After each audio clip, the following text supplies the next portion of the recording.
নারায়ণ পুজোর মধ্যে দিয়ে বৃহস্পতিবার বনমালীপুর মণ্ডলের নতুন কার্যালয় ভবনের শুভ উদ্বোধন করা হয়েছে। বিজেপির রাজ্য সভাপতি ও সাংসদ রাজীব ভট্টাচার্য এদিন নবনির্মিত কার্যালয়টি পরিদর্শন করেন।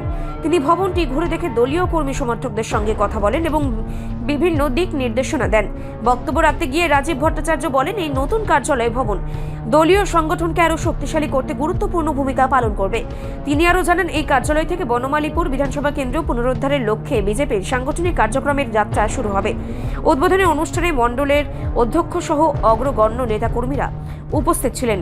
এই নতুন ভবন দলের স্থানীয় কার্যক্রমকে নতুন গতি দেবে বলে সকলে বিশ্বাস প্রকাশ করেন। নিশ্চয়ই বনমালীপুরের মণ্ডল কার্যালয় আমাদের আজকে কল্যাণীতে, এটা একটা আমাদের নিজস্ব জায়গায় আমরা আমাদের মণ্ডল কার্যালয় এখানে আজকে আনুষ্ঠানিক প্রারম্ভের মাধ্যমে পূজা অর্চনার মাধ্যমে আমরা তার উদ্বোধন করেছি।